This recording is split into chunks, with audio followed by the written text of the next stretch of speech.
கிறிஸ்துக்கள் அன்பான காலைக்கதி நிகழ்ச்சி நேயர்களே, மீண்டும் ஒரு விசை கூட இந்த நாளிலும் இயேசுவின் இனிதான நாமத்தில் உங்களோடு கூட இணைவதில் மிகுந்த மகிழ்ச்சி எடுக்கிறேன். இந்த காலைக்கதி நிகழ்ச்சி நிஜமாகவே எல்லோருக்கும் ஆசீர்வாதமாக இருக்கும் என்று கர்த்தருக்குள் விசுவாசிக்கிறேன். இந்த நாளில் நமக்கு வருகிற வாக்குத்தத்தம் எங்க இருந்துச்சுன்னா, மார்க்கு எழுதின சுவிசேஷம் 12ஆம் அதிகாரம் 43வது வசனம் இவ்வாறாக சொல்லப்படுகிறது. ஏழையான ஒரு விதவை வந்து ஒரு துட்டுக்கு சரியான 2 காசை போட்டாள் அப்படின்னு சொல்லி இந்த வசனம் வாசித்தோடனே உங்களுக்கு கண் முன்பாக காரியங்கள்லாம் வந்திருக்கும். ஆண்டவர் என்ன பண்ணாரு, என்ன சொன்னார் அப்படின்னு சொல்லி. அதுக்கு சொல்றதுக்கு முன்பதாக ஒரு குட்டி கதை உங்களோடு கூட பகிர்ந்து கொள்ள ஆசைப்படுகிறேன். என்ன அப்படின்னு சொன்னா, ஸ்வீடன் நாட்டில் ஜென்னி என்ற ஒரு சிறந்த பாடகி இருந்தாங்க. அவங்க பாட்டை கேட்கணும் அப்படின்னு சொன்னால் சும்மா எங்கேயும் போய் கேட்டுற முடியாது. அவங்களுக்கு என்ன செய்வாங்க, அதுக்கு நுழைவு சீட்டு வச்சு பெரிய அரங்கங்களில் என்ன செய்வாங்கன்னா அவங்க பாடலை பாட வைப்பாங்க. அப்பேற்பட்ட ஒரு பிரசித்தி பெற்ற ஒரு பாடகி.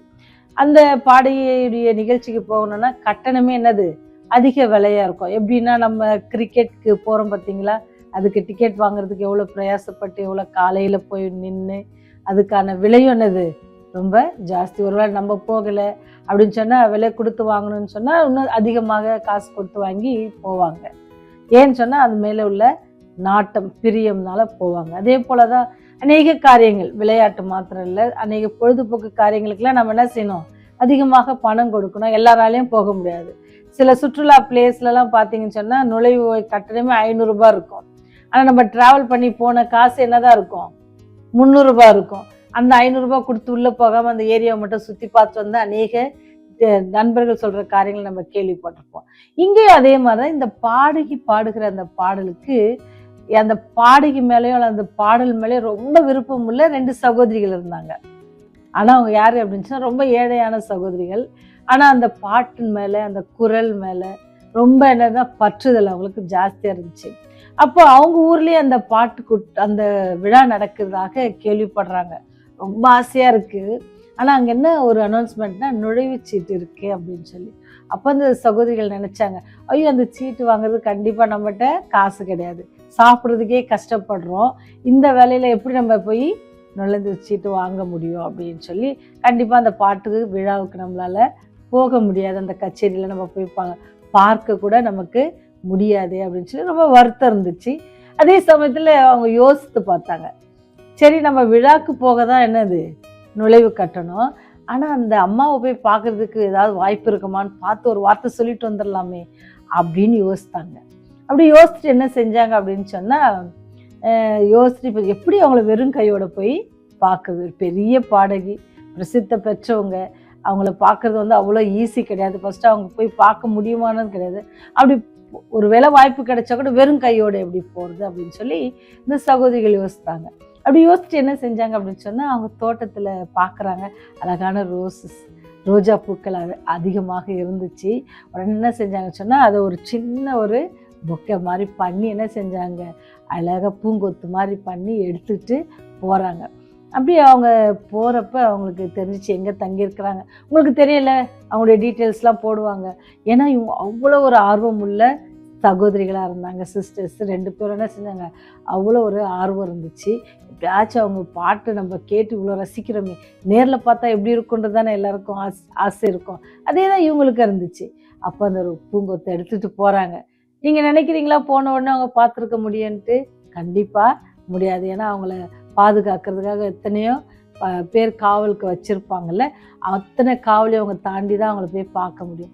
ஆனால் அங்கே போன உடனே இவங்களை பார்த்த உடனே யாரும் என்ன செய்யலை. ஏழ்மையான சகோதரிகள், ஆடைகள் கூட ரொம்ப பிரம்மாண்டமாக இருந்திருக்காது சரிங்களா, சாதாரண ஆடைகளோடு தான் போயிருப்பாங்க.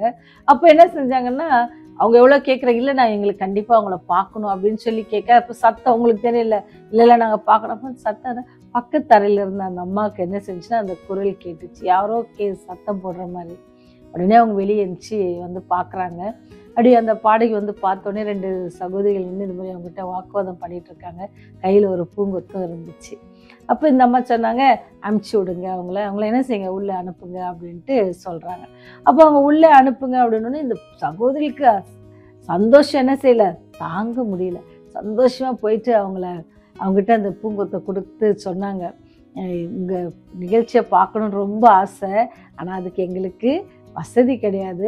ஆனால் அட்லீஸ்ட் உங்களை பார்க்கலாம் அப்படின்னு சொல்லி தான் எங்களால் முடிஞ்ச இந்த சின்ன கிஃப்ட் உங்களுக்கு கொண்டு வந்தோம் அப்படின்னு சொல்லி கேட்ட ஜென்னிக்கு ரொம்ப ரொம்ப சந்தோஷம்.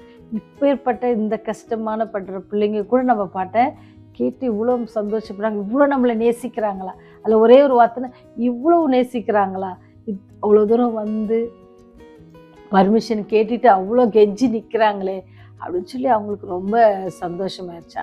அப்போ அந்த அம்மா சொன்னாங்களாம், இன்றைக்கி நான் உங்களுக்கு நுழைவுச்சீட்டு தரேன் அப்படின்னு சொல்லி அந்த என்ட்ரி டிக்கெட் என்ன செய்கிறாங்கன்னா அந்த 2 பிள்ளைகளுக்கும் கொடுக்குறாங்களாம். அந்த அந்த டிக்கெட் என்ன சொல்லுதுன்னு சொன்னால் ஃப்ரண்ட் ரோவில் உட்கார்ற டிக்கெட்டு. ரொம்ப சந்தோஷம் இந்த பிள்ளைங்களுக்கு. அவங்க எடுத்த முயற்சிக்கு ரொம்ப சந்தோஷமாக இருந்துச்சு. அவங்க நினச்சாங்க, ஐயோ என்னம்மா நீங்கள் இப்படி வந்து டிஸ்டர்ப் பண்ணுறீங்க அப்படிலாம் சொல்லுவாங்களோ அப்படிலாம் பயந்து தான் போயிருப்பாங்க. ஆனால் அவங்களுக்கு கிடைச்ச இடம் அப்படின்னு சொன்னால் முன் பகுதியில் அப்படி கிடைச்சிச்சா.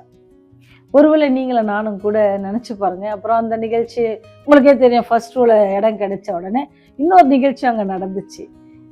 என்னென்னா இவங்களுக்கு ரொம்ப ஆச்சரியம் என்னென்னா, இவங்க கொடுத்த பூங்கொத்து அந்த அம்மா வாசிக்கிற அந்த பியானோ மேலே வச்சுருந்தாங்களாம். அந்த பியானோ வந்து நீங்கள நினைக்கிற மாதிரி 1 லட்சம் 2 லட்சம் இல்லை, அது மிகவும் விலை உயர்ந்தது. அவ்வளோ பெரிய விலை கொடுத்து வாங்கிக்க. அது மேலே இருக்கிற அந்த கற்கள் பதிச்சிருந்தாங்களாம் அவங்க இதில். அது மேலே இந்த பூவை பார்த்தோன்னே இந்த சகோதரிக்கு இன்னும் சந்தோஷம்.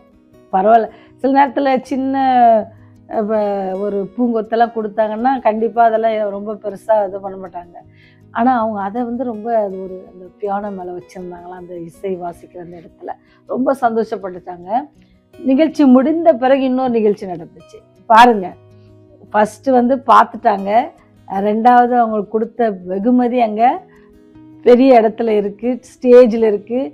அடுத்தது 3வது என்ன நிகழ்ச்சி அப்படின்னா, அந்த சகோதரி நிகழ்ச்சி முடிஞ்சு பாடி முடிஞ்ச உடனே கீழே இறங்கி நேராக அந்த சகோதரிகிட்ட வந்து 2 பேரையும் என்ன செஞ்சாங்க, கட்டி முத்தம் கொடுத்தாங்களாம். எல்லாரும் பார்த்தாங்களாம். சரிங்களா, எல்லாரும் பார்த்தாங்க. இவங்களை தடுக்குனவங்களும் என்ன செஞ்சாங்க, பார்த்தாங்க. அவங்களுக்கு ஆச்சரியமாச்சு, இந்த பிள்ளைகளை தான் நம்ம தடுத்து நிறுத்தணுமா அப்படின்னு சொல்லி அவங்க யோசித்தாங்களாம். ஏன் இதை நம்ம சொல்கிறோன்னா, ஆண்டவர் கூட அப்படி தான். ஆண்டவர் வந்து நம்ம எந்த நிலையில் இருக்கிறோம், எந்த அந்த பாடகிக்கு தெரிஞ்ச அவங்களுடைய உண்மையான அன்பு, அதனால தான் அவங்களுக்கு நுழைவுச்சீட்டு கொடுத்து ஃபர்ஸ்ட் ரோவில் உட்கார வச்சு அவங்க கொடுத்த வெகுமதி என்ன செஞ்சுட்டாங்க, அக்செப்ட் பண்ணாங்க. அதே போல் தான் ஆண்டவரும் உங்களை என்னையும் பார்க்குறாங்க. அவங்களுக்கு எல்லாம் நம்மளை பற்றி தெரியும். அதனால தான் ஆண்டவர் ஆலயத்தில் உட்காந்துருக்கப்ப பெரிய பணக்காரங்கள்லாம் வந்து என்ன செய்வாங்க, காசு அப்படியே கொட்டுவாங்க. எல்லாத்தையும் பார்த்துட்டு தான் உட்காந்துருப்பாரு. எல்லாரும் எப்படி கொடுத்தாங்க அப்படின்னு சொல்கிறேன்னா, அவங்க இருக்கிறதுலேருந்து என்ன செஞ்சாங்க, கொடுத்தாங்க. நீங்கள் நினச்சி பாருங்கள், அந்த ஸ்டேடியத்தில் வந்து பார்த்தீங்கன்னா எல்லாம் ரிச் பீப்புளாக தான் வந்திருப்பாங்க. எல்லாரும் வசதியாக நல்ல அலங்காரத்தோட நல்ல ஆடை அணிந்து சந்தோஷத்தோடு வந்திருப்பாங்க. ஆனால் அந்த ஏழ்மையான சகோதரிகள் பார்த்து அவங்களுக்கு எங்கே கிடச்சிச்சு இடம், முதலிடம் கிடச்சி. ஆண்டவரும் அப்படிதான் உங்களை என்னையும் பார்க்குறாங்க, நம்முடைய இதயத்தை பார்க்குறாங்க, நம்ம செய்கிற காரியங்களை பார்க்குறாங்க. நம்ம ஆண்டவருக்காக என்ன செய்கிறோம், நம்ம எந்த மனசோட செய்கிறோம் அப்படின்றத பார்க்குறாங்க.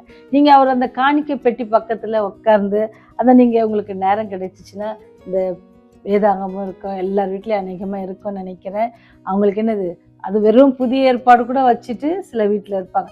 ஒருவேளை ஸ்கூல்லேருந்து பிள்ளைங்களுக்கு யாராவது கொடுத்துருப்பாங்க, அதை கொண்டு வந்து வீட்டில் வச்சுருப்பாங்க. அப்படி உங்கள் வீட்டில் இருக்குன்னு சொன்னால், மார்க் எழுதின சுவிசேஷத்தை எடுத்து 12ஆம் அதிகாரத்தில் 43வது 42வது அதுலேருந்து நீங்கள் வாசிட்டு வருவீங்கன்னா அழகாக சொல்லப்பட்டிருக்கும். அப்பொழுது அவர் தம்முடைய சீஷரை அழைத்து, காணிக்கை பெட்டியில் பணம் போட்ட மற்ற எல்லாரை பார்க்கிலும் அப்படின்னு இருக்கு. எல்லாரும் யார் அவங்க அப்படின்னு பார்த்தீங்கன்னா, அந்த வசனம் இங்கே எங்கே இருக்குன்னு சொன்னால் மார்க் 12ஆம் அதிகாரம் 41வது வசனத்தில் இருக்கு. அவர்கள் எல்லாரையும் பார்க்கல. யார் அவங்க அப்படின்னு பார்த்தீங்கன்னு சொன்னால், இயேசு காணிக்கை பெட்டிக்கு எதிராக உட்கார்ந்து ஜனங்கள் காணிக்கை பெட்டியில் பணம் போடுகிறதை பார்த்து கொண்டிருந்தார். ஐஸ்வர்யவான்கள் அநேகர் அதிகமாய் போட்டார்கள். ஆண்டவர் அப்படியே அங்கே ஆப்போசிட்ல உட்காந்துருக்காங்க. காணிக்கை பெட்டி அங்கே இருக்கு, என் ஜனங்கள் எல்லாரும் போடுறாங்க. அதில் ஐஸ்வர்யவான்கள் என்ன செய்கிறாங்க, போடுறாங்க. உங்களுக்கு தெரியல, ஐஸ்வர்யவான்கள்லாம் கொஞ்சம் அதிகமாகவே போட்டிருப்பாங்க, நிறைய போட்டிருப்பாங்க. அப்பதான் பார்த்துட்டு சொல்றாரு ஆண்டவர், நிறைய பேர் யாரை கூப்பிட்டு சொல்றாரு, சீஷர்களை கூப்பிட்டு சொல்றாரு. நிறைய பேர் என்ன செஞ்சாங்க, காணிக்க போட்டாங்க. மற்ற எல்லாரையும் பார்க்கல இந்த விதவை என்ன செஞ்சாங்க, நிறைய போட்டாங்க அப்படின்னு சொல்றாரு. இந்த ஏழை விதவை அதிகமாய் போட்டாள் என்று மெய்யாக உங்களுக்கு சொல்லுகிறேன்னு சொன்னாரு. நான் உங்களுக்கு ஆரம்பத்துல ஒரு வசனம் வாசித்தல்ல, அது எப்படி இருந்துச்சு, ஒரு துட்டுக்கு சரியான 2 காசு. ஐஸ்வர்யவான்கள்லாம் கண்டிப்பா 2 காசு போட்டிருக்க மாட்டாங்க. ஆனா ஆண்டவர் சொல்றாரு, அவங்க எல்லாம் போட்டதை காட்டிலும் இவ அதிகமா போட்டாள் அப்படின்னு சொல்லி சொல்லப்பட்டிருக்கிறார். ஆண்டவர் அதை தான் பாக்குறாங்க.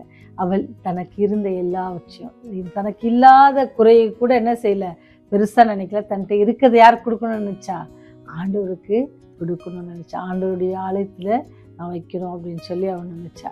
அது போலதான் ஆண்டவர் என்ன செய்யறாரு, அவரை ஒருவேளை அநேகர் நம்ம என்ன செய்வாங்க, அற்பமாக எண்ணலாம். ஆனா ஆண்டவருடைய பார்வையில நீங்களும் நானும் எப்படி தெரியுமா, ரொம்ப அதிகமாக செய்கிற பிள்ளைகளாக தெரியும். நீங்க ஆண்டவருக்காக சின்ன காரியம் செய்வீங்க, அதை பார்த்து யாரும் உங்களை என்ன செய்ய மாட்டாங்க, புகழ மாட்டாங்க. சில நேரம் உங்களை என்ன செய்வாங்க, டிஸ்கரேஜ் பண்ணுவாங்க. என்ன இது ஒரு கதை, இது ஒரு நிகழ்ச்சியா, இதை டெய்லியும் பண்றீங்களா, இதை டெய்லி பேசுறீங்களா, உங்களுக்கு போர் அடிக்கலையா அப்படிலாம் கேட்பாங்க. என்ன கூட சிலர் கேட்பாங்க. அப்ப நம்ம என்ன சொல்லணும், இல்ல இது யாரு, எனக்கு ஆண்டவர் இந்த ஜீவனை கொடுத்துருக்காங்க, எனக்கு ஆண்டவர் நிறைய செஞ்சிருக்காங்க, அவங்களுக்காக அப்படி நம்ம செய்யும் பொழுது அவர் நம்முடைய இருதயத்தை பார்ப்பார். அந்த விதவியை பார்த்த மாதிரி அந்த விதவிக்கு ஆண்டவர் சொன்னார், எல்லாரையும் காட்டலாம் அங்க யாரெல்லாம் போட்டிருக்கா, ஐஸ்வர்யவான்கள் போட்டிருக்காங்க. ஒருவேளை கல்வி மேதைகள், நிறைய படிச்சவங்க, நிறைய பணக்காரங்க, நிறைய காரியங்களை செய்வாங்க, அவங்கள பத்தி ரொம்ப இதுவா இருக்கும். ஆனா ஆண்டவர் பார்க்கறது உங்களை என்னை ஆண்டவர் ரொம்ப ஒத்து பார்க்குறாங்க. நம்ம என்ன செய்யறோம்னு அவருக்கு தெரியும், நம்ம மனசுல என்ன இருக்குதுன்னு அவருக்கு தெரியும், நம்ம எந்த மனசோட எல்லா காரியங்களையும் செய்யறோன்னு தான் அவருக்கு தெரியும். அதனாலதான் அந்த விதையை பார்த்து அவர் சொன்னார், அவன் 2 காசு தான் போட்டா, ஆனா ஆண்டவர் சொல்றாரு அவன் நிறைய போட்டா அப்படின்னு சொல்றாரு. அவ்வளவு நிறைய போட்டதுக்கு அதிகமாய் போட்டா அப்படின்னு சொல்லியிருக்கு. அதிகமாய் போட்டா, நீங்க பாருங்களேன், 2 காசு போடுறது அதிகமா தெரியுமா, ஆனா அந்த மனசு அந்த 2 காசு போடும் பொழுது, ஆண்டவரே எனக்கு நிறைய என்னால போட முடியல, என்னால முடிஞ்சது இது 2 தான் ஆண்டவரே, இது ஒன்றுதான் இருக்குது, வேற கிடையாது ஆண்டவரே அப்படின்னு சொல்லி நீங்க ஆண்டவருக்காக எந்த காரியங்களை செஞ்ச, ஆண்டவரே நான் பெரிய அறிவாளி இல்லை, நான் பெரிய பாடகி இல்லை, நான் பெரிய அந்தஸ்து மிக்க ஒரு பணக்கார பெண்மணி இல்லை, அது பெரிய பணக்கார ஒரு செல்வந்தன் இல்லை, அதனால என்னால முடிஞ்ச ஒரு சின்ன காரியம் ஆண்டவரே அப்படின்னு நம்ம ஆண்டவருக்காக செய்யும் பொழுது, ஆண்டவர் யாரை கூப்பிட்டு சொல்லுவாரு, சிஷ்யர்கள் அப்படின்னா நமக்கு சுத்தி இருக்கிற ஆண்டோடைய பிள்ளைகளை கூப்பிட்டு ஆண்டவரே சொல்வாரு, இது எனக்கு அதிகமாய் செய்தாள்னு சொல்லி. நீங்க அப்படி ஆண்டவருக்காக எதையா செய்ய இன்னைக்கு விருப்பமா இருந்தீங்கன்னா, இன்னையிலிருந்தே அதை யோசித்து பாருங்க, யோசித்து செய்ய ஆரம்பிங்க. ஆண்டவர் உங்களை பார்க்கிறார், உங்கள் இருதயத்தை பார்க்கிறார். மனுஷர் பார்க்கிற பிரகாரமாய் அவர் நம்மை பார்க்காதபடிக்கு நம்முடைய இருதயத்தை அவர் அறிந்திருக்கிறார். அவர் சொல்றாரு அதிகமாய் செய்தாலும் சொல்லி. உங்களை என்னையும் பார்த்து அவருக்காக நம் அதிகமாய் செய்தவர்களாக இருக்க நீங்க விருப்பப்படுறீங்களா, அது அதிகமாக செய்ய விருப்பப்படுகிறீங்களா இருப்பீங்கன்னு சொன்னா, நீங்க ஆண்டவருக்காக ஒரு சின்ன காரியங்களை செய்யுங்க. அவர் பார்வைக்கு அது ரொம்ப பெருசா தெரியும். என் பிள்ளை எனக்காக இதை செஞ்சுட்டல, நம்ம அப்படிதானே, நம்ம வீட்டுல நம்ம வளர்க்குற பிள்ளை ஒரு டைம் டேடி அப்படின்னு வளர்ற வயசுல கூப்பிட்டுச்சுன்னா, ஐயோ என் பிள்ளை கூப்பிட்டுருச்சு, என் பிள்ளை கூப்பிட்டுச்சு, அவன் சும்மா சத்தம் போட்டா கூட அது எனக்கு எப்படி இருக்கும், ரொம்ப சந்தோஷமா இருக்கும். எங்க வீட்டுல எனக்கு ஒரு பேர பிள்ளை இருக்கான், அவன் ஒரு சும்மா சத்தம் போட்டா கூட என்னதான் கூப்பிடுறான் அப்படின்னு நாமளே சொல்லிக்கிறோம்ல. ஏன்னு சொன்னா அந்த சத்தமே நமக்கு அவ்வளோ. இப்ப நம்ம செய்கிற சின்ன சின்ன காரியங்கள், நம்ம பிள்ளைங்க பேர பிள்ளைங்கள்லாம் நம்ம ரசிக்கிறோம்னு சொன்னா, நாம ஆண்டவருக்காக செய்கிற காரியங்களை ஆண்டவர் எப்படி ரசிப்பான்னு பாருங்க. அந்த 2 காசு போட்டு அந்த விதையை பார்த்து அதிகமாய் செய்தார்னு சொன்னது போல, நீங்களும் நானும் செய்கிற ஒவ்வொரு சின்ன காரியமும் கடவுளுக்காக செய்வேன்னு சொன்னா, அவர் அதிகமாய் நம்மை எல்லாரையும் சீஷர்களை கூப்பிட்டு சொல்லுவாரு. சரிங்களா? மனுஷர்கள் நமக்கு சொல்லணும்னா கூட ஆண்டவர் நமக்கு கூட இருக்கிறாங்க. நம்ம தைரியமான செய்வோங்க, எல்லா காரியத்தையும் ஆண்டவருக்காக செய்வோம். ஆண்டவர் நம்மை பார்த்து கொண்டிருக்கார். செய்வோம். கிருபையும் இரக்கமுள்ள தகப்பனே, என்னுடைய இருதயங்களை ஆராய்ந்து அறிகிறவரை உம்மை துதிக்கிறோம், சோஸ்தரிக்கிறோம் ராஜா. நீர் செய்த சகல நன்மைகளுக்காகவே நன்றியோடு துதிக்கிறோம். நீர் எங்களுக்கு காட்டின எல்லா வழிகளுக்காகவும் நன்றியோடு துதிக்கிறோம் சாமி. அன்றைய பாதையில் செல்வதற்கான பலத்தையும் ஞானத்தையும் நீர் எங்களுக்கு தர வேண்டுமா கெஞ்சி மன்றாடுகிறோம் சுவாமி. நீர் எங்களை எல்லா காரியங்களையும் நீர் பார்த்து கொண்டிருக்கிறீர் என்பதை நாங்கள் விசுவாசிக்கிறோம் சுவாமி. அதை உணர்ந்தவர்களாக காரியங்களை செய்ய எங்களுக்கு ஞானத்தையும் பலத்தையும் நீங்கள் தர வேண்டுமா கெஞ்சி மன. இந்த நாள் இந்த செய்தி கேட்கிற பிள்ளைகள் உமக்காக எதையாவது செய்ய பிரயாசப்படும் பொழுது அவர்களுக்கு எந்த எதிர்ப்பும் வராதபடிக்கு நீங்கள் பாதுகாத்து கொள்ளுங்க சுவாமி. உடைய கிருபை இரக்கம் அவர்களோடு கூட இருக்கட்டும். இந்த நாள் எங்கள் எல்லோருக்கும் ஆண்டவரே ஒரு இனிமையான ஒரு நாளாக ஆரம்பித்து அதை முடிக்கும் பொழுது ஒரு சந்தோஷமாக முடித்து தேவன் எங்களுக்கு நல்ல காரியங்களை செய்தார் என்று சொல்லி ஆண்டவர் அநேகருக்கு அவர்கள் சாட்சி பகர நீர் கிருபை செய்யுங்க. எப்படி ஆண்டவரே நீர் அந்த விதவை எல்லாரும் முன்பாக அவர் செய்த சின்ன காரியம் முழு மனதோடு அவளுக்கு கொடுத்தது போல நாங்களும் எங்களுக்கிட்ட இருக்கிறத உங்களுக்கு முழு மனதோக ஒப்படைக்க எங்களுக்கு பலத்தை தாங்க, அதற்கான தைரியத்தை தாங்க. தேவன் எல்லாவற்றையும் பார்த்து கொள்வார்கள் என்கின்ற அந்த விசுவாசத்தை எங்களுக்கு தர வேண்டுமா கெஞ்சி மனம். இந்த செய்தியை கேட்கிற ஒவ்வொரு பிள்ளைகளையும் ஆசீர்வதிங்க. உடைய தேவைகள் எல்லாம் சந்திங்க. சமாதானத்தை கட்டளையிடுங்க ராஜா. தொடர்ந்து நாங்கள் உங்களுடைய அன்பிலே நிலைத்திருக்க கிருபை செய்யுங்க. இயேசுவின் வழியாய் ஜெபிக்கிறோம் ஜீவனுள்ள நல்ல தகப்பனே. ஆமென், ஆமென்.